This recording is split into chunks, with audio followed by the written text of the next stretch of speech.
আসসালামু আলাইকুম সবাইকে। এসএসসি ২৮ ব্যাচের স্টুডেন্টরা, আশা করি তোমরা সবাই অনেক ভালো আছো ও সুস্থ আছো। আমাদের পদার্থের গঠনের দ্বিতীয় লেকচারে তোমাদের সবাইকে স্বাগতম। তো যারা এসএসসি ২৭ আছো তারাও এই ক্লাসটি দেখতে পারো, পড়া তো একই, কোনো সমস্যা নেই। তো আমরা আমাদের প্রথম লেকচার, আমাদের প্রথম ক্লাসে আমরা তোমার ভর সংখ্যা নির্ণয়, তোমার ভর সংখ্যা পর্যন্ত পড়ছি। একদম মৌল কি যৌগ কি ওইটা থেকে তোমার ভর সংখ্যা, নিউটন সংখ্যা এই পর্যন্ত আমরা পড়ছি। এই ক্লাসে আমরা একদম পরীক্ষা যেগুলো আসে ওইগুলাই পড়বো। একদম পরীক্ষা যেগুলো আসে, দেখো পরীক্ষার জন্য মোস্ট 6টা ইম্পর্টেন্ট তোমার পার্ট, যেগুলো আমি তোমাকে আগের ক্লাসে শুরুতে লিখে দিছি, বলছি এগুলো নোট করতে। এগুলো থেকেই তোমার সৃজনশীল প্রশ্নে ইনশাল্লাহ কমন আসবে। তো দেখো তোমার সৃজনশীল প্রশ্নে তোমার আসার মতো টপিক যে 6টা, তার প্রথমটা হচ্ছে পরমাণুর মডেল। তো আজকের ক্লাসে আমরা পরমাণুর মডেল এটা শেষ করব। একদম 3 স্টার, একদম ইম্পর্টেন্ট। এই সবগুলাই 3 স্টার, এগুলো সবগুলাই ইম্পর্টেন্ট। দ্বিতীয়টা তোমার কি কৌণিক ভরবেগ শক্তি, কৌণিক ভরবেগ নির্ণয়। তোমার বইয়ে যে একটা সূত্র আছে, mvr ইজ ইকুয়াল nh/25। এটা তোমার রাদারফোর্ড পরমাণু মডেলের পরে তোমার বোরের পরমাণু মডেলটা খুললে তুমি দেখবে। তো তোমাদের তৃতীয় অধ্যায় পদার্থের গঠন, এই অধ্যায়ে তোমার আজকের ক্লাসটা খুবই গুরুত্বপূর্ণ। এটা আমাদের দ্বিতীয় ক্লাস। এখানে আমরা আজকে পরমাণুর মডেল এই টপিকটা নিয়ে আলোচনা করব এবং এটার বেসিক গুলো শেখার পরে তোমার সৃজনশীল প্রশ্ন সমাধান করে দেখাই দিব যে এইটা থেকে তোমার ব্যাখ্যামূলক সৃজনশীল আসে। ব্যাখ্যামূলক মানে অঙ্ক নাই, ব্যাখ্যামূলক সৃজনশীল। তো বোর্ডের সৃজনশীল প্রশ্ন সমাধান করাই দেখাই দিব, কোনো সমস্যা নেই। আজকে আমরা পরমাণুর মডেল এইটা শেষ করব। এখানে কি আছে, রাদারফোর্ডের পরমাণু মডেল, তোমার রাদারফোর্ডের পরমাণু মডেলের সীমাবদ্ধতা, আবার তোমার বোরের পরমাণু মডেল, বোরের পরমাণু মডেলের সাফল্য ও সীমাবদ্ধতা, এবং রাদারফোর্ডের পরমাণু মডেল এবং বোর পরমাণু মডেলের মধ্যে যে তুলনা করা ওইটা। তো তোমার এই টপিক থেকে তোমার কত রকম প্রশ্ন তোমার সৃজনশীল প্রশ্ন সর্বোচ্চ আসতে পারে তোমাকে আমি সবগুলো দেখাই দিব এবং ডাইরেক্ট প্রশ্ন সলভ করে দিব। তো এই তোমার 6টা মোট। 3 নাম্বারটা তোমার আইসোটোপের ম্যাথ, এখানে আইসোটোপ সংক্রান্ত বিভিন্ন অঙ্ক আসে, ওইগুলো আমরা আস্তে আস্তে করাবো। এভাবে 4 নাম্বারটা নিউক্লিয়াসের ভর নির্ণয়, নিউক্লিয়াসের ভর থেকে আবার প্রোটন সংখ্যা নির্ণয়। 5 নাম্বারটা তোমার আছে আইসোটোপের ব্যবহার এবং আইসোটোপের ক্ষতিকর দিক। তোমার 6 নাম্বারে কি ইলেকট্রন বিন্যাসের নিয়ম, ইলেকট্রন বিন্যাসের সাধারণ নিয়ম এবং তোমার ইলেকট্রন বিন্যাসের ব্যতিক্রম নিয়ম দ্বারা তোমার একটা কোশ্চেন আসে। এগুলা সব আস্তে আস্তে পড়াই দিব। তোমার মোট একটা 5টা ক্লাস হবে। তো মোট তোমার এই 6টা জিনিস শেষ করে দিব। তো আজকের ক্লাস আমরা পরমাণুর মডেলটা পড়ে ফেলবো। এরপর যদি সময় পাই তো আমরা এই যে আইসোটোপের ব্যবহার, এটা খুব ছোট একটা জিনিস, আইসোটোপের ব্যবহার ও ক্ষতিকর দিক, এটা আমরা পড়ে ফেলার চেষ্টা করব। আর না হয় এটা পরেই পড়বো। তো দেখো আমরা ক্লাসটা আর কথা না বাড়াই, আমরা ক্লাসটা শুরু করি। তো দেখো আমাদের পরমাণুর মডেল, এখান থেকে সর্বোচ্চ কয় রকম প্রশ্ন তোমার আসতে পারে, মানে পরমাণুর মডেল থেকে তোমার সৃজনশীলের ঘ বা ঘতে সর্বোচ্চ কয়টা প্রশ্ন আসতে পারে। দেখো 5টা প্রশ্ন সর্বোচ্চ আসতে পারে। তার মধ্যে একটা হচ্ছে রাদারফোর্ডের পরমাণুর মডেলটি ব্যাখ্যা করো, একদম গুরুত্বপূর্ণ। তুমি এটাকে 5 স্টার দিয়ে রাখো, তোমার পরীক্ষায় এটা সৃজনশীলের বড় গতে 4 মার্কের জন্য তোমার আসবেই। অর্ধবার্ষিক পরীক্ষা, বার্ষিক পরীক্ষা বা তোমার বোর্ড পরীক্ষা যেটাই বলো, তোমার এটা আসবে। রাদারফোর্ডের মডেলের ত্রুটি প্লাস ম্যাক্সওয়েলের তথ্য অনুসারে একটা ব্যাখ্যা আসে, মানে রাদারফোর্ডের পরমাণু মডেলের একটা ত্রুটি আছে, সীমাবদ্ধতা আছে, ওইটা তোমার ম্যাক্সওয়েলের তত্ত্ব অনুযায়ী একটা ব্যাখ্যা আসে। এটা বোর্ডে না আসলেও আমরা করাই দিব, এগুলো ভবিষ্যতে আসতে পারে বা তোমার পরীক্ষায় আসবে। বোরের পরমাণুর মডেলের ব্যাখ্যা, হ্যাঁ বোর মডেলের ব্যাখ্যা এটা গুরুত্বপূর্ণ, এটা তোমার অনেক গুরুত্বপূর্ণ। 2 স্টার দাও, এটা তুমি পড়ে নিবে, অবশ্যই পড়তে হবে। 4 নাম্বারটা বোর পরমাণুর মডেলের সাফল্য, বোর মডেলের সাফল্য। এরপর আমরা বোর মডেলের ত্রুটিটাও পড়ে ফেলবো, সমস্যা নাই। আর একটা গুরুত্বপূর্ণ একদম, এটাকে তুমি 10 স্টার দাও, 10 স্টার। তোমার সৃজনশীলের ঘতে এটা আসবেই, 10 স্টার। রাদারফোর্ডের পরমাণুর মডেল ও বোর পরমাণু মডেলের মধ্যে তুলনা, মানে দুইটা মডেলের মধ্যে তোমার তুলনা করতে বলবে। আর এইভাবে বলতে পারে যে কোন মডেলটি অধিক উপযোগী বা কোন মডেলটি তোমার বেশি সাফল্য, কোন মডেলটি সাফল্য বেশি বা কোন মডেলটি অধিক উপযোগী, বা দুইটা মডেলের মধ্যে তুলনা করো। তো দেখো একদম বোর্ড কোশ্চেন, তোমার বোর্ড প্রশ্ন সলভ করে দেখাই দিব। এই যে সিলেট বোর্ড 21 আসছে, আর এটা তোমার দিনাজপুর বোর্ডে 21 আসছে, আর অনেক বোর্ডে আসছে, আমি তো সব বোর্ডের নাম লিখি নাই। এইটা আসছে দিনাজপুর বোর্ডে 21, এটা আসছে সিলেট বোর্ডে 21। তো চলো আমরা আগে রাদারফোর্ডের পরমাণুর মডেলটা আমরা এইটাকে করে ফেলি। যে রাদারফোর্ডের পরমাণুর মডেলের ব্যাখ্যা এটা আগে শিখে ফেলি। চলো দেখো বইতে তুমি খোলো রাদারফোর্ডের পরমাণুর মডেল। এই দেখো পরমাণুর মডেলের এই জিনিসগুলা তোমার বেশি একটা বোঝানোর নাই আসলে, এগুলো নিজ থেকে পড়ে নিতে হয়। তো তারপর আমি মেইন পয়েন্টগুলা তোমাকে বুঝাই দিব যাতে তোমার সুবিধা হয়। অবশ্যই তুমি এগুলা নিজে ভালো করে পড়ে ফেলবা, এই রিডিং পড়াগুলো তুমি ভালো করে বুঝে পড়ে ফেলবা। আমি তোমাকে মেইন লাইনগুলা বুঝাই দিচ্ছি, এরপর তুমি রিভিশন দিয়ে দিবা। দেখো রাদারফোর্ডের পরমাণু মডেল তোমার চিত্রটা এরকম, ঠিক আছে? রাদারফোর্ডের পরমাণু মডেলের চিত্রটা তোমার এইরকম, এই পেঁচানো চিত্র থাকলে তোমাকে বুঝতে হবে এইটা তোমার রাদারফোর্ডের পরমাণু মডেলের চিত্র। তো এখান থেকে আমরা মেইন লাইনগুলা তোমাকে বুঝাই দিতেছি। দেখো একদম মেইন গুলা বুঝাই দিব। রাদারফোর্ড 1911 সালে পরমাণুর মডেল দেন। কত সালে? পরমাণুর মডেল দেন 1911 সালে তিনি পরমাণুর মডেল দেন, ঠিক আছে? তো কত সালে দিছে? 1911 সালে তিনি পরমাণুর মডেলটি দেন। এবং এই মডেলের মেইন তিনি কি আবিষ্কার করছেন? আচ্ছা পরমাণু তো চিনো, পরমাণু পরমাণু তো একবার এঁকে দেখাইছি, মনে করো পরমাণু নিউক্লিয়াস, হ্যাঁ, এর বাইরে শক্তি স্তর, এরকম পরমাণু। তো পরমাণুটা আসলে কি এরকম, ভিতরে কি আছে না আছে ওইটা নিয়ে বিভিন্ন বিজ্ঞানী বিভিন্ন সময় আলোচনা করেছেন। তার মধ্যে রাদারফোর্ড 1911 সালে এই পরমাণুর মডেলটা দিয়েছেন। ওনার পরমাণুর মডেল থেকে মেইন গুরুত্বপূর্ণ হচ্ছে নিউক্লিয়াস। পরমাণুর কেন্দ্রে যে একটা নিউক্লিয়াস আছে, এটা রাদারফোর্ড আবিষ্কার করেছেন। মেইন গুরুত্বপূর্ণ 5টা রাদারফোর্ড কি আবিষ্কার করেন? নিউক্লিয়াস। এমসিকিউর জন্য সবচেয়ে গুরুত্বপূর্ণ, এমসিকিউ নৈবেতিকের জন্য। রাদারফোর্ড নিউক্লিয়াস আবিষ্কার করেন। পরমাণুর কেন্দ্রে যে নিউক্লিয়াস আছে ওটা রাদারফোর্ড আবিষ্কার করছে। এরপর রাদারফোর্ডের মডেলকে তাই নিউক্লিয়ার মডেল বলে। রাদারফোর্ডের মডেলকে কি বলে? নিউক্লিয়ার মডেল বা সৌর মডেল। নিউক্লিয়ার মডেল বা সৌর মডেল, ঠিক আছে? তো রাদারফোর্ডের মডেলকে নিউক্লিয়াস আবিষ্কার করছে, তাই রাদারফোর্ডের এই মডেলকে নিউক্লিয়ার মডেল বলা হয় এবং সৌর মডেল বলা হয়। তো রাদারফোর্ডের মডেল থেকে যদি পরীক্ষাতে আসে তো তুমি কিভাবে ব্যাখ্যা করবা? দেখো প্রথম হচ্ছে নিউক্লিয়াস, প্রথম হচ্ছে তোমার নিউক্লিয়াস।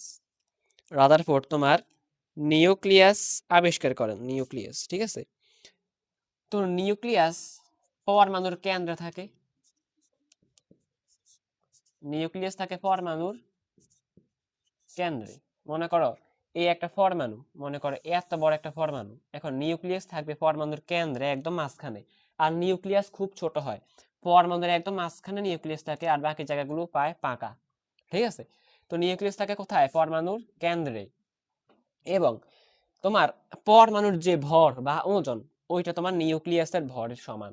মানে নিউক্লিয়াসের যা একটু ভর আছে বাকিগুলোর ভর নেই। দেখো এই ছোট্ট একটা জিনিস নিউক্লিয়াস পরমাণুর মধ্যে, এই নিউক্লিয়াসে যতটুকু ওজন আছে বা যতটুকু ভর আছে ওইটাই সমস্ত পরমাণুর ওজন। মানে বাইরে তো সবগুলো ফাঁকাই, মনে করে যে শক্তি স্তরগুলো আছে, এই শক্তি স্তর আছে, এই শক্তি স্তরে যে ইলেকট্রন গুলো থাকে এগুলা তেমন কোনো ভর নাই, এগুলার কোনো ভর নাই। ওই নিউক্লিয়াসে যা একটু ওজন ওইটাই তোমার কি সমস্ত সমগ্র পরমাণুর ওজন। তো পরমাণুর কেন্দ্রে থাকে এবং নিউক্লিয়াসের ভরই পরমাণুর ভর। ভর মানে কি? ওজন আর কি। নিউক্লিয়াসের ভরই, নিউক্লিয়াসের ভরই পরমাণুর ভর, নিউক্লিয়াসের ভরই পরমাণুর ভর। আমি তোমার বইয়ে তো অনেক কিছু লেখা আছে, আমি এখানে যেইটুকু বলতেছি তুমি ওইটুকু শিখলেই তুমি ইনশাল্লাহ পরীক্ষায় লিখে আসতে পারবা। 2 নাম্বার পয়েন্ট, নিউক্লিয়াসের ভরে পরমাণুর ভর শেষ আর নিউক্লিয়াস অনেক ছোট। লিখবেন নিউক্লিয়াস অতি ক্ষুদ্র, অতি ক্ষুদ্র, ঠিক আছে? নিউক্লিয়াস অতি ক্ষুদ্র, বেশিরভাগ জায়গা ফাঁকা, বেশিরভাগ জায়গা কি খালি, পরমাণুর ভিতরে বেশিরভাগ জায়গা কি লিখবা? ফাঁকা। নিউক্লিয়াসের ভিতরে কি থাকে? এই যে নিউক্লিয়াসের ভিতরে প্রোটন থাকে, শিখছি না আমরা? প্রোটন নিউট্রন এগুলো থাকে তোমার নিউক্লিয়াসের ভিতরে। পরমাণুর মোট 3টা কণিকা, ইলেকট্রন, প্রোটন ও নিউট্রন। তো প্রোটন আর নিউট্রন থাকে তোমার পরমাণুর ভিতরে যে নিউক্লিয়াস আছে ওইটার মধ্যে। তো তো প্রোটন আর নিউট্রন থাকে তোমার নিউক্লিয়াসের ভিতরে।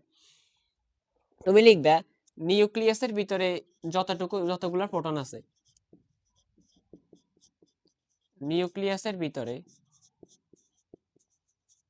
যতগুলো প্রোটন আছে, নিউক্লিয়াসের ভিতরে যতগুলো প্রোটন আছে বাইরের শক্তি স্তরগুলোতে তোমার ঠিক ওই সংখ্যক ইলেকট্রন আছে। তো নিউক্লিয়াসের ভিতরে যতগুলো প্রোটন আছে বাইরে শক্তি স্তরে, বাইরে শক্তি স্তরে এই শক্তি স্তরগুলোতে তোমার ততগুলো ইলেকট্রন আছে, ঠিক ততগুলো ইলেকট্রন আছে, ততগুলো ইলেকট্রন আছে। তাই পরমাণু চার্জ নিরপেক্ষ, তাই পরমাণু কি চার্জ নিরপেক্ষ, তাই পরমাণু চার্জ নিরপেক্ষ। দেখো তোমার নিউক্লিয়াস আমরা একটু ভাবে বুঝাই, মনে করি এইভাবে বুঝাই। দেখো তোমার নিউক্লিয়াসের ভিতরে থাকে প্রোটন, মনে করো বড় করে আঁকছি এটা নিউক্লিয়াস। নিউক্লিয়াসের ভিতরে মনে করো তোমার প্রোটন আছে 5টা, প্রোটনের চার্জ হয় প্লাস ধনাত্মক, প্রোটন আছে মনে করো 4টা। তাহলে বাইরে শক্তি স্তরগুলোতে ইলেকট্রনও 4টাই থাকবে, মনে করো ইলেকট্রন একটা, দুইটা, তিনটা, 4টা। তো নিউক্লিয়াসের ভিতরে 4টা প্রোটন, তো বাইরেও কি 4টা ইলেকট্রন। আর ইলেকট্রনের চার্জ হলো মাইনাস বা ঋণাত্মক, আর প্রোটনের চার্জ হলো তোমার প্লাস বা ধনাত্মক। তো যতগুলা প্রোটন তোমার নিউক্লিয়াসে আছে বাইরে তোমার ততগুলো ইলেকট্রন আছে। মনে করো 5টা প্রোটন +5, আবার 5টা ইলেকট্রন -4, 5টা ইলেকট্রন -5। তো 5 থেকে 5 গেলে কি 0, চার্জ 0। তাই পরমাণু নিরপেক্ষ বা চার্জ নিরপেক্ষ, মানে পরমাণুর কোনো কি থাকে না, চার্জ থাকে না, কারণ প্লাস আর মাইনাস থাকাটা সমান প্রোটন সমান ইলেকট্রন। দুইটা পয়েন্ট তোমার গেল।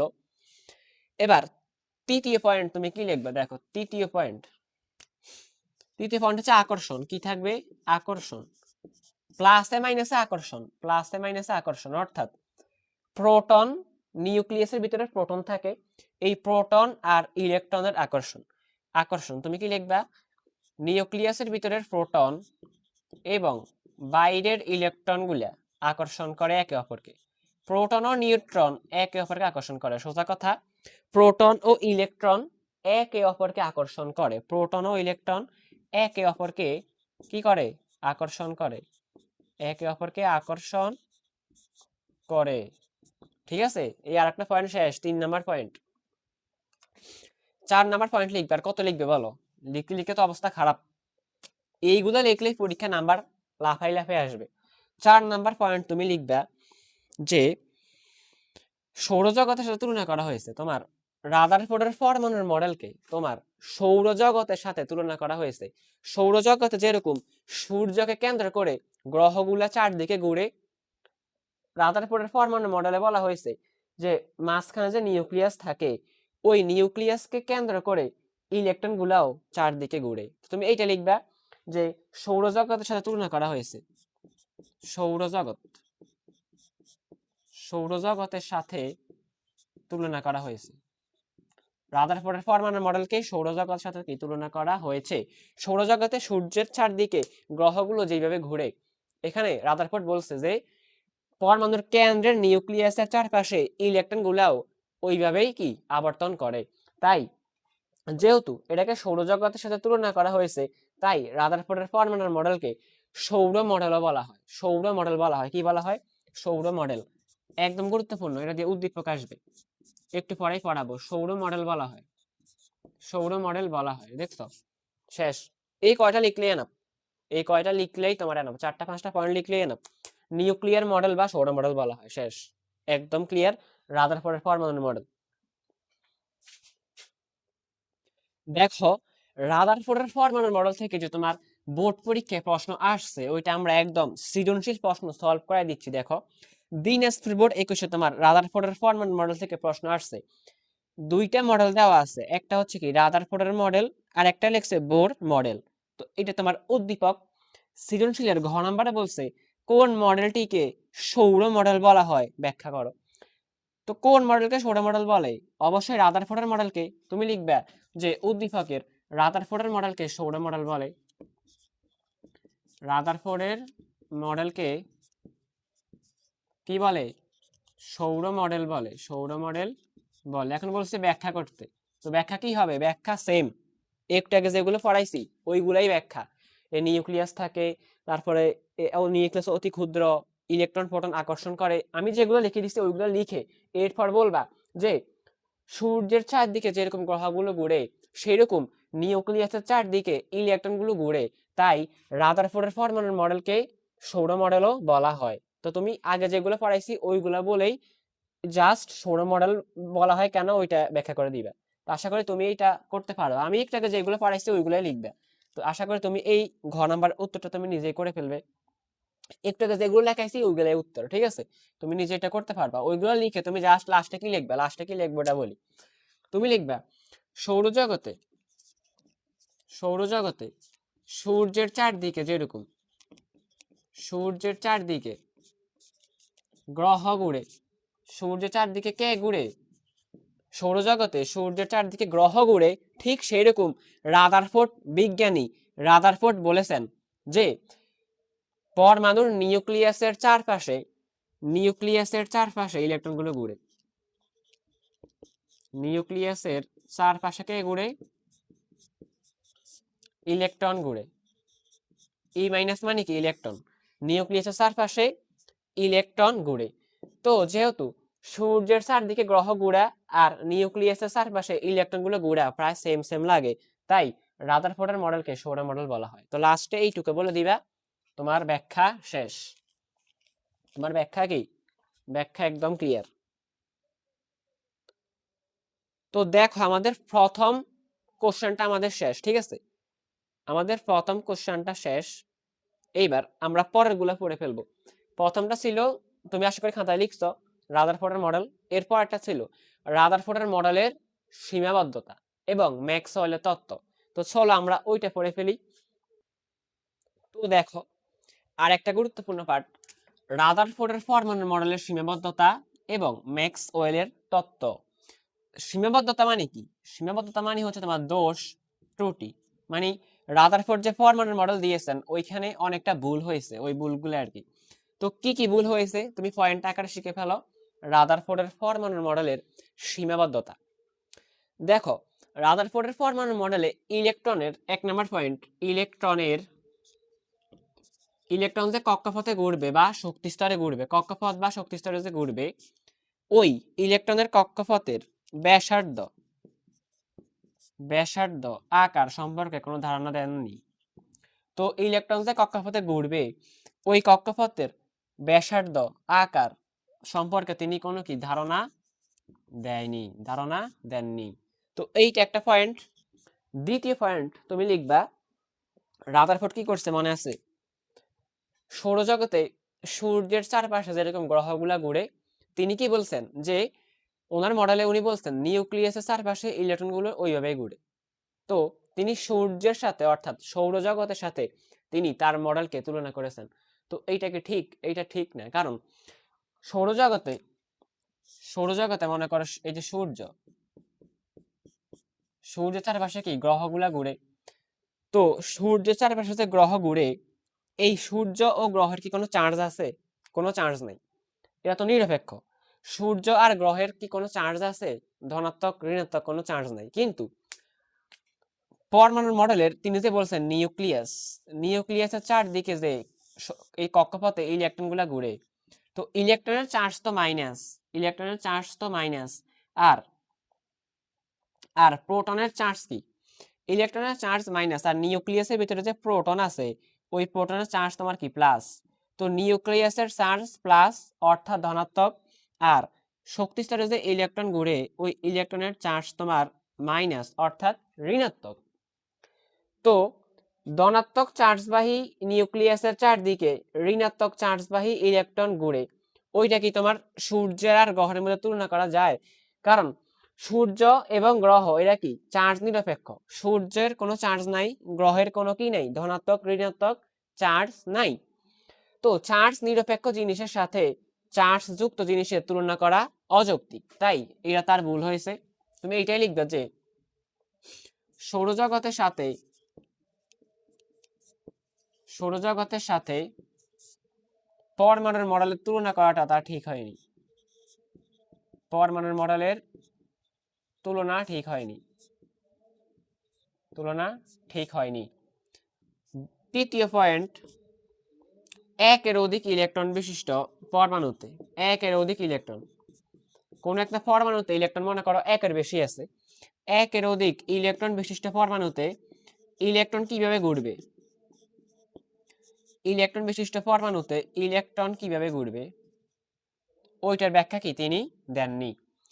4 নাম্বার পয়েন্ট, 4 নাম্বারটাই তোমার মেইন, ম্যাক্সওয়েল। তো তুমি এই তিনটা আগে নোট করে ফেলো, এরপর আমি ম্যাক্সওয়েলটা বুঝাচ্ছি। তো 4 নাম্বারটা তোমার ম্যাক্সওয়েল, ম্যাক্সওয়েলের ত্রুটি, ম্যাক্সওয়েল। তো বিজ্ঞানী ম্যাক্সওয়েল কি বলছেন, ম্যাক্সওয়েল বলেন, ম্যাক্সওয়েল, বিজ্ঞানী ম্যাক্সওয়েল বলেন, কি বলেন, যে বলছে যে কেন্দ্রে পরমাণুর মাঝখানে থাকে নিউক্লিয়াস, আর ইলেকট্রন কি শক্তি স্তরে থাকে ইলেকট্রন, এই যে ইলেকট্রন, এই মাইনাস ইলেকট্রনটা ঘুরতে আছে। এখন ইলেকট্রন যদি ঘুরতে থাকে, মনে করো তুমি ঘুরতেছো, মনে করো তুমি ঘুরতেছো, এখন তুমি যে ঘুরতেছো তোমার কি শক্তি নষ্ট হচ্ছে না, ঘুরতে ঘুরতে তুমি একসময় ক্লান্ত হয়ে যাবা, শক্তি হারাবা। তো ইলেকট্রন যে নিউক্লিয়াসের চারপাশে ঘুরতেছে, তো ইলেকট্রনও তো কি শক্তি হারাতে থাকবে, তো ইলেকট্রন ঘুরতে ঘুরতে ক্রমাগত শক্তি হারাতে থাকবে, আর শক্তি হারাতে হারাতে ইলেকট্রন এক সময় নিউক্লিয়াসের গায়ে এসে পড়বে। কেন পড়বে, সে ঘুরতে ঘুরতে কেন এখানে আসবে, কারণ প্লাস মাইনাসকে আকর্ষণ করে, এক প্লাস মাইনাসকে টেনে নিয়ে আসবে, এবং সে ঘুরতে ঘুরতে শক্তি হারাচ্ছে, তো শক্তি কমতে কমতে সে এক সময় আস্তে আস্তে এখানে ঠাস করে এসে পড়ে যাবে।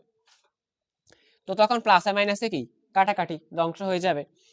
তো ম্যাক্সওয়েল এটাই বলেছেন যে ইলেকট্রন ঘুরতে ঘুরতে, ইলেকট্রন ঘুরতে ঘুরতে ক্রমাগত শক্তি হারাবে, ক্রমাগত কি হারাবে, শক্তি হারাবে, ক্রমাগত শক্তি হারাবে, আর শক্তি লস হইতে হইতে এক সময় সে নিউক্লিয়াসে এসে পতিত হবে। কোথায় পতিত হবে, নিউক্লিয়াসে, নিউক্লিয়াসে।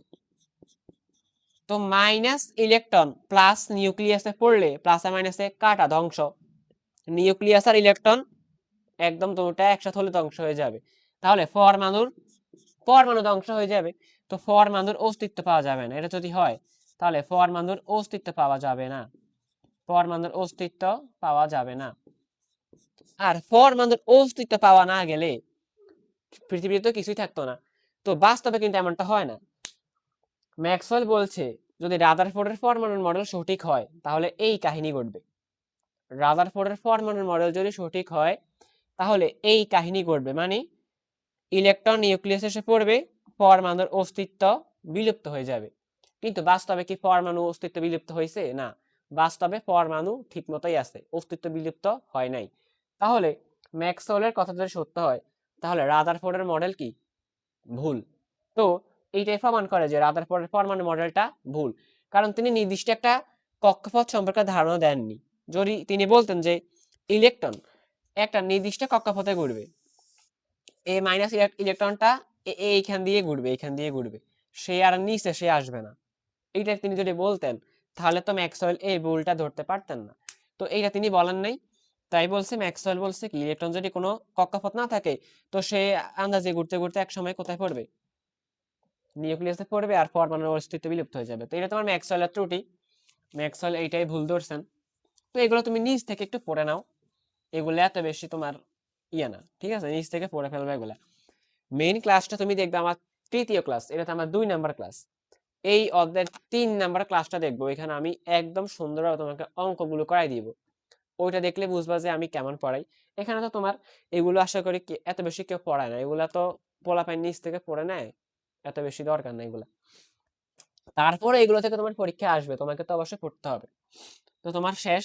তো এইটা রিলেটেড তোমার একটা কোশ্চেন তোমার সৃজনশীল প্রশ্নে আসছে, ওইটা আমি দেখাই দিই। সৃজনশীল প্রশ্ন যে আসছে আমি দেখাই দিতেছি। আচ্ছা, এইটার সৃজনশীল দেখার আগে আমরা বোর পরমাণু মডেলটা শিখে ফেলি। বোর পরমাণু মডেল, তো তোমার দুইটা শেষ, পরমাণুর মডেল এই টাইপের তোমার দুইটা পার্ট শেষ, রাদারফোর্ডের মডেল শেষ এবং রাদারফোর্ডের মডেলের সীমাবদ্ধতা শেষ। এইবার বোর মডেল, বোর মডেল ব্যাখ্যা। বিজ্ঞানী বোর 1913 সালে একটা পরমাণু মডেল দেন। রাদারফোর্ড তো অনেকটা ভুল দিছে, তো বোর আর একটু সংশোধন করে সুন্দরভাবে একটা পরমাণুর মডেল দিছে। তো দেখো 1913 সালে বোর পরমাণুর মডেল দিছে, ভালো কথা। তো বোরের পরমাণুর মডেলে তোমার মেইনলি তোমাকে 3টা পয়েন্ট মনে রাখতে হবে। কয়টা? 3টা পয়েন্ট।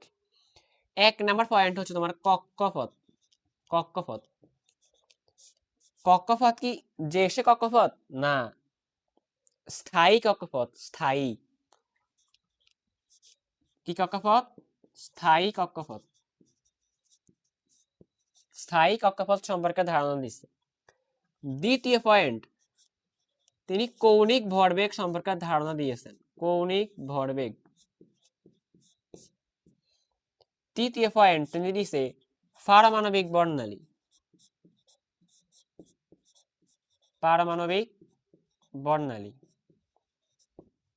পারমাণবিক বর্ণালীর মধ্যে কি আছে তোমার? শোষিত শক্তি, শোষিত শক্তি এবং নির্গত শক্তি। শোষিত শক্তি ও নির্গত শক্তি। তোমাকে মেইনলি এই 3টে পয়েন্ট মনে রাখতে হবে। এখন তুমি বলতে পারো যে আপনি এসব কি পড়াচ্ছেন, মাত্র 3টা পয়েন্ট লিখছেন, এতটুকুই কি না? এই এই যে প্রথম পয়েন্ট কক্ষপথ, এইটার ব্যাখ্যা দিব। কৌণিক ভরবেগ এটার ব্যাখ্যা আমরা এখন লিখব। আর পারমাণবিক বর্ণালী এটার ব্যাখ্যাও আমি এখন তোমাকে লেখা দিতেছি। দেখো দেখো স্থায়ী কক্ষপথ। বোর স্থায়ী কক্ষপথ সম্পর্কে ধারণা দিয়েছেন। স্থায়ী কক্ষপথ গুলা কি? তিনি বলছেন যে পরমাণুর কেন্দ্রে থাকে নিউক্লিয়াস। ভালো কথা, এটা তো রাদারফোর্ডও বলছে। তো নিউক্লিয়াসের চারপাশে যে কক্ষপথ থাকে, ওই কক্ষপথ গুলা বৃত্তাকার। ওই কক্ষপথ গুলা কি? বৃত্তাকার। উনি এটাই বলছেন যে বৃত্তাকার কক্ষপথ গুলো থাকে। ঠিক আছে, উনি এটাকে বৃত্তাকার বলছেন। ঠিক আছে, তো কক্ষপথ গুলো মানে যে গোল, গোল একটা কক্ষপথে আর একটা দেখছো গোল গোল সব নষ্ট। দেখো, তো উনি বলছেন কক্ষপথ গুলো কি বৃত্তাকার। স্থায়ী কক্ষপথ গুলা কি বৃত্তাকার। ঠিক আছে, এই বৃত্তাকার কক্ষপথে ইলেকট্রন ঘুরে। এই মাঝখানে নিউক্লিয়াস আর চারপাশে এই একটা কক্ষপথ, এই দুইটা। এই বৃত্তাকার কক্ষপথে কে থাকে? ইলেকট্রন। তিনি এইটাই বলছেন। আর এই বৃত্তাকার কক্ষপথগুলোকে তিনি অরবিট, অরবিট, শক্তিস্তর, শেল বা প্রধান শক্তিস্তর বলেছেন। তো এগুলা মেইন তুমি মনে রাখবে, এগুলো প্রধান শক্তিস্তর। কি দিছে? প্রধান শক্তিস্তর।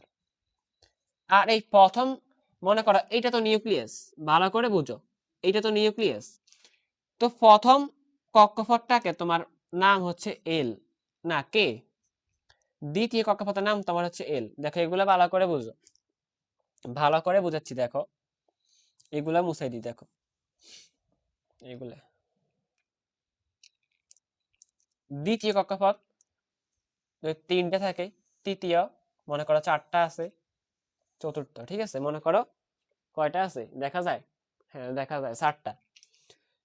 তো এই যে কক্ষপথ আছে, কক্ষপথ এরকম কয়টা থাকবে? তুমি বলতে পারো যে ভাই মাঝখানে তো নিউক্লিয়াস, তো সাইডে কক্ষপথ এরকম কয়টা থাকবে?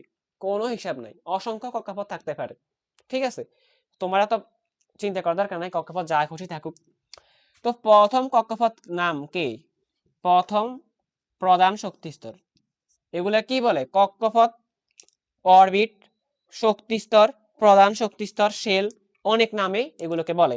তো তুমি মনে রাখবা প্রধান শক্তিস্তর। কি বলবা? কক্ষপথ না বলে তুমি বলবা প্রধান শক্তিস্তর। তো প্রথম, এই যে প্রথমটা, প্রথম প্রধান শক্তিস্তর, প্রথম প্রধান শক্তিস্তরকে কি বলে? প্রথম প্রধান শক্তিস্তরকে কে বলে? আর দ্বিতীয় প্রধান শক্তিস্তর, যেমন এই যে দ্বিতীয়টা, এই দ্বিতীয়টাকে এল বলে। আর তৃতীয় প্রধান শক্তিস্তর, এই যে 1 2 3 নাম্বারটাকে বলে এম। এবং চতুর্থ 4 নাম্বারটা, লাস্টেরটা 4 নাম্বারটাকে বলে এন। তো প্রথম প্রধান শক্তিস্তরকে বলে কে, এল, এম, এন। মানে তুমি মনে রাখবা কে, এল, এম, এন। প্রথমটাকে কে, দ্বিতীয়টা এল, তৃতীয়টা এম, চতুর্থটা তোমার এন। তো এগুলো তোমার কি প্রধান শক্তিস্তর গুলোর নাম। দেখছো কক্ষপথ প্রথমটার ব্যাখ্যা কত বড় করে দিছি, আর কি বোঝা লাগবে? প্রথমটা শেষ, বুঝছো কিনা বলো? বুঝলো বলো, না বুঝলো কমেন্টে বলো। দ্বিতীয়টা, দ্বিতীয়টা দেখো, দ্বিতীয়টা তোমার হচ্ছে কি কৌণিক ভরবেগ। কি লিখছি? কৌণিক ভরবেগ। বোর বলছেন এই যে নিউক্লিয়াসের চারপাশে নির্দিষ্ট কক্ষপথে ইলেকট্রন গুলা ঘুরে, এই ইলেকট্রন গুলো একটা কৌণিক ভরবেগ থাকে। কৌণিক ভরবেগ কি বলো? মনে করো একটা ইলেকট্রনের একটা ভর আছে না, ভর তো বুঝো, ওজন, ভর, একটা ভর আছে না, তো ভরকে প্রকাশ করে এম দ্বারা। এম কি? ভর। এখন ইলেকট্রন যে ঘুরতেছে একটা বেগ তো আছে নাকি? ইলেকট্রন যে পরমাণু চারপাশে ঘুরতেছে, ইলেকট্রন তো একটা বেগে ঘুরতেছে, একটা বেগ আছে, তো ইলেকট্রনের বেগকে বলে ভি। তো ভর হচ্ছে এম, বেগ হচ্ছে বি, তো বর্ডার বেগের গুণফলকে বলে এম ভি। এটা কি তোমার ভর বেগ। এম ভি কি তোমার ভর বেগ। এম আর ভি গুণ করলে হয় এম ভি তোমার ভর বেগ। আর কৌণিক যখন বলবে কৌণিক ভরবেগ, শুধু ভরবেগ না, কৌণিক ভরবেগ মানে কোণা করছে, এই যে কোণাকুনি কৌণিক ভরবেগ, তখন যে শক্তি স্তর থেকে তোমার নিউক্লিয়াস পর্যন্ত একটা দূরত্ব, ওইটাকে বলে তোমার আর, তখন এটাকে বলে কৌণিক ভরবেগ এম্বিয়ার। তখন এটাকে বলে তোমার কৌণিক ভরবেগ এম্বিয়ার। ঠিক আছে? তো কৌণিক ভরবেগ আছে, তিনি বলছেন ইলেকট্রন গুলো যে ঘুরে একটা কৌণিক ভরবেগ আছে ইলেকট্রনের। ইলেকট্রনের কৌণিক ভরবেগ কার? কার কৌণিক ভরবেগ? ইলেকট্রনের কৌণিক ভরবেগ এম্বিয়ার ইজ ইকুয়ালস ns বাই 2 পাই। তোমার এটা তোমার সূত্র। এই এই সূত্র দিয়ে অঙ্ক করাইবো, মনে আছে? দ্বিতীয় পাঠে লিখছি পরমাণুর মডেল, তো 1 নাম্বার পাঠ পড়তেছি আমরা। দ্বিতীয় পাঠে কি লিখছি? কৌণিক ভরবেগ শক্তি, এই সংক্রান্ত ম্যাথ। তো এই সূত্র তুমি মনে রাখো, কৌণিক ভরবেগ এম্বিয়ার। এম্বিয়ার কি? কৌণিক ভরবেগ। এম্বিয়ার ইজ ইকুয়াল nh বাই 2 পাই। ঠিক আছে? তো এখানে n কি, তো এগুলো পরে বুঝাবো, সমস্যা নেই।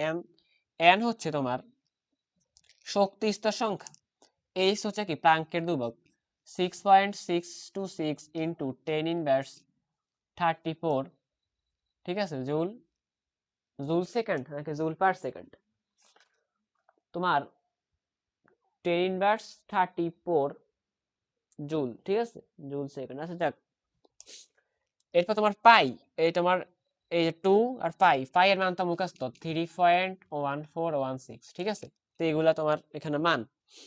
তো তোমার দ্বিতীয়টা শেষ, কৌণিক ভরবেগ। একটা সূত্র মুখস্থ রাখো, এম্বিয়ার ইকুয়াল ns বাই 2 পাই। এগুলা নিয়ে আরো বিস্তারিত আলোচনা করব, এখন না বুঝলে সমস্যা নেই।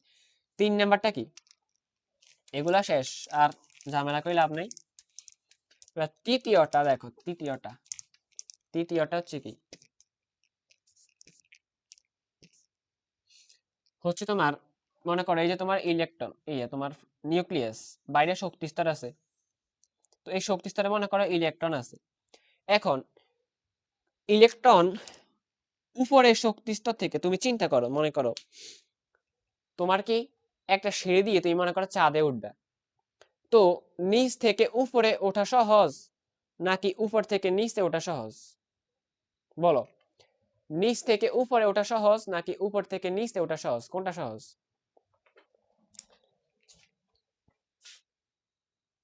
অবশ্যই অবশ্যই তুমি বলবা যে তুমি উপর থেকে তোমার সিঁড়ি দিয়ে নিচে নামতে সহজ, আর নিচ থেকে উপরে ওঠাটা তোমার কঠিন। তাহলে ইলেকট্রন উপরের শক্তি স্তর থেকে নিচে আসতে তার কোনো শক্তির দরকার আছে? দরকার নেই, সে তখন আরামসে নেমে যাবে। তো তখন সে বলবে আমার শক্তি দরকার নাই, শক্তি নিয়ে যা। তখন সে শক্তি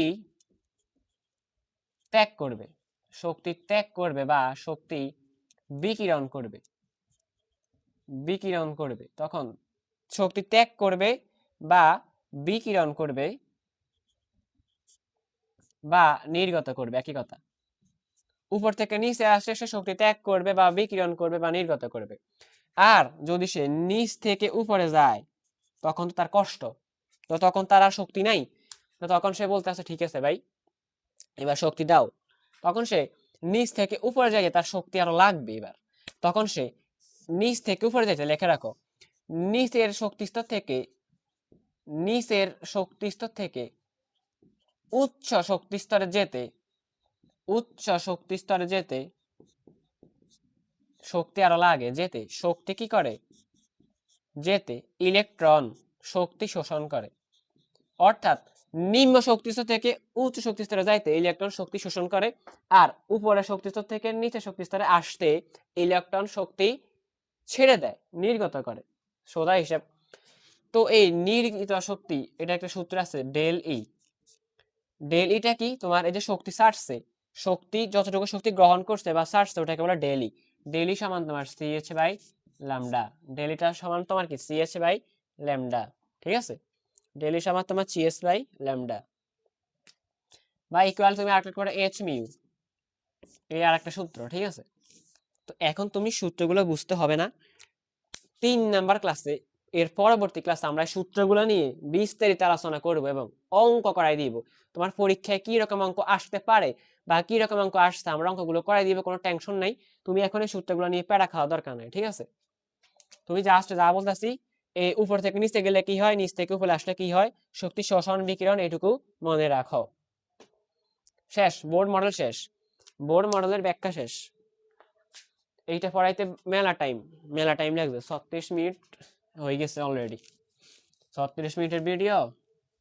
এবার পরেরটা, বোর মডেলের সাফল্য। বোর তো অনেক মানে গাদ্দার, ঠিক আছে?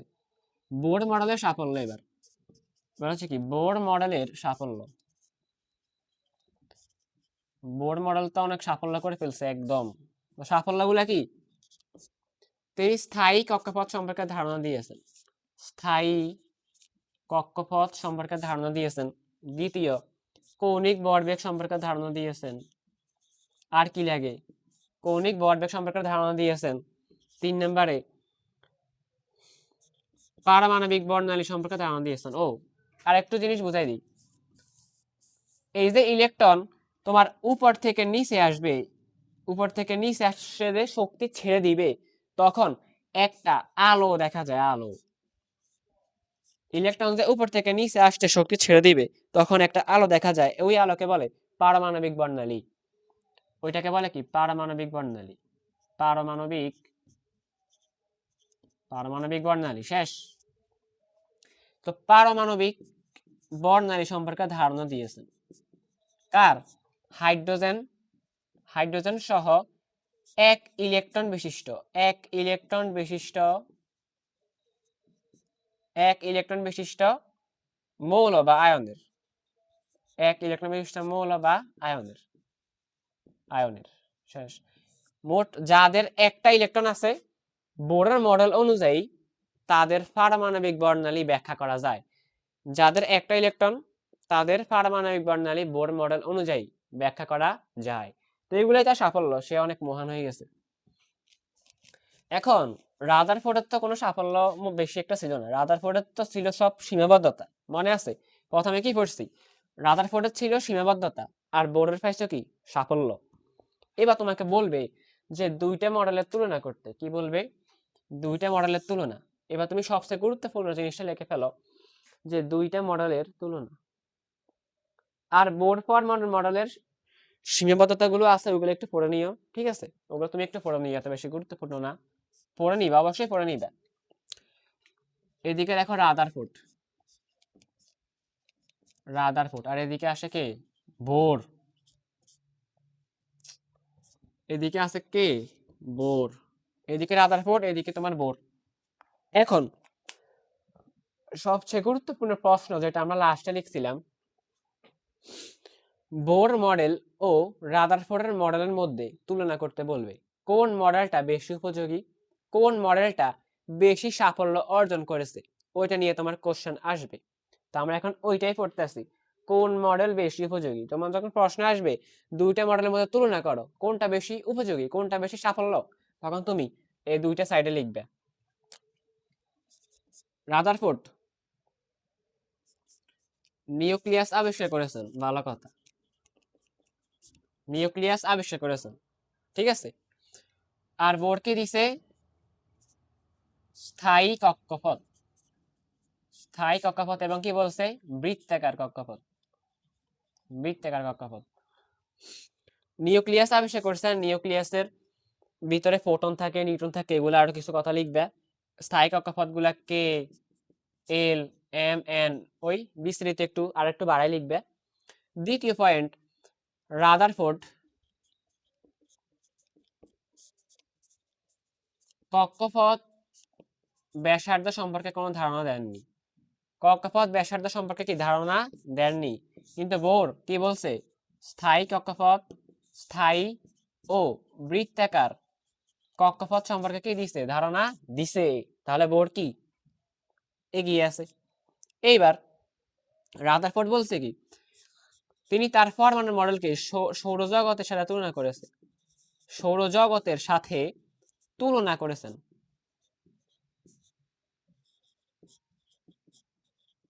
এইটা কি ছিল, ভুল, ঠিক আছে, এটা ভুল। আর এখানে সেই কৌণিক ভরবেগ সম্পর্কে ধারণা দিছে, কৌণিক ভরবেগ, যে এটা একটা সূত্র লিখে দিবে, সূত্র লিখলে স্যার খুশি। কৌণিক ভরবেগ এম্বিয়ার ইকুয়াল ns/2π, কৌণিক ভরবেগ এম্বিয়ার ইকুয়াল ns/2π, একটা সূত্র লিখে দিবা। সূত্র লিখলে কি খুশি, স্যার খুশি, স্যার খুশি, নাম্বার আসবে লাফাই লাফাই। এরপর আর একটা বলছি না, পারমাণবিক বর্ণালী, পারমাণবিক বর্ণালী, পারমাণবিক বর্ণালী। তো বোর মশাই পারমাণবিক বর্ণালী সম্পর্কে কি দিছে, ধারণা দিছে। আর ব্যাস আর রাদারফোর্ড তো তেমন কিছুই করে নাই। তো বলবা যে ঠিক আছে, তাহলে রাদারফোর্ড থেকে বোর বেশি সাফল্য অর্জন করেছে। বোর কি করছে, বেশি সাফল্য অর্জন করেছে, তাই বোর মডেলটাই কি তোমার বেশি বেশি উপযোগী। শেষ। তো বোর মডেল বেশি উপযোগী নাকি এটা আসলে তুমি পারবা। এবার আমি তোমাকে লাস্ট আর একটা সৃজনশীল প্রশ্ন সলভ করে দেখাই দিতেছি। দেখো,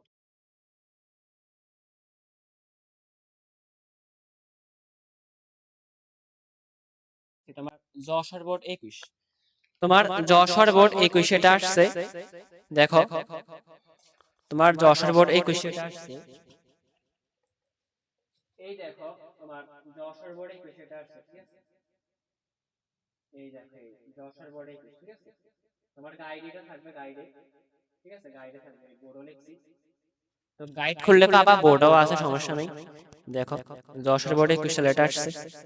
ঘ নাম্বার কি বলছে, দেখো এই একটা পরমাণু মডেল দেখছো, প্যাসান্না থাকলে এটা রাদারফোর্ডের মডেল, আর এরকম প্লাস নিউক্লিয়াস এরকম গোল গোল দিলে এটা কি বুঝতে হবে, বোরের পরমাণু মডেল।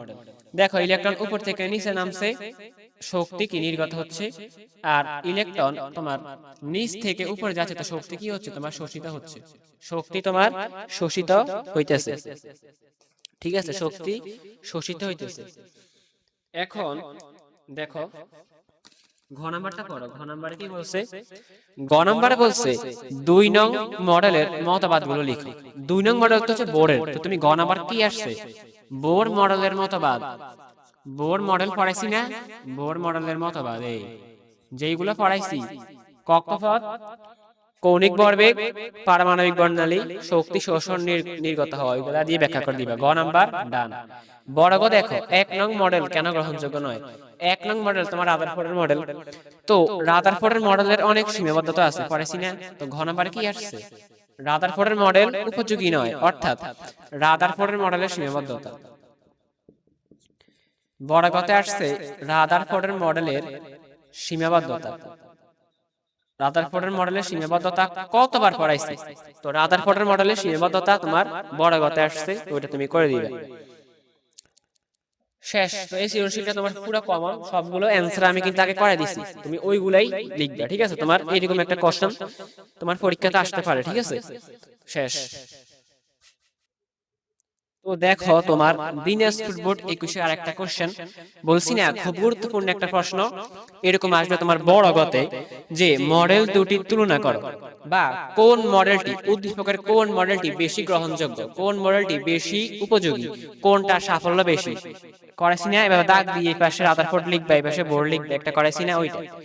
তো মডেল দুটি তুলনা করো, দেখো উদ্দীপকের রাদারফোর্ডের মডেল এবং বোর মডেল দেওয়া লেখা রাখছে, এখানে রাদারফোর্ড, এটা বোর লিখেছে। এখন বলছে মডেল দুটি তুলনা করো, তো এইটা করাইছি না, এক পাশে রাদারফোর্ডের গুলো লিখবে, এক পাশে বোরের কি লিখবে, বোরের সাফল্য, বোর্ডের সাফল্য, স্থায়ী কক্ষপথ, কৌণিক ভরবেগ, পারমাণবিক বর্ণালী, আর এই পাশে রাদারফোর্ডের যে ত্রুটিগুলো আছে, ত্রুটি, সীমাবদ্ধতা, এগুলা লিখবে ব্যাস। এটা করাই দিছি। তো দেখো এটা কিন্তু খুব বেশি আসছে। দিনাজপুর বোর্ড 21-এরটা আমি করাই দিছি, আরো অনেকগুলো আসছে, তো তুমি অবশ্যই এটা করে ফেলবা। তো পরমাণু মডেলটা আমাদের সম্পূর্ণ শেষ। ক্লাসটি কেমন লাগলো অবশ্যই কমেন্টে জানাও। আর তৃতীয় ক্লাসে আমরা অঙ্কগুলো করে ফেলবো, কৌণিক ভরবেগ এবং এই টাইপের যে শক্তি নির্ণয়, এই টাইপের অঙ্কগুলো আমরা করে ফেলবো ইনশাল্লাহ। তো সবাই সাবস্ক্রাইব করে পাশে থেকো। আজকে এই পর্যন্তই, পরবর্তী ক্লাসে দেখা হচ্ছে।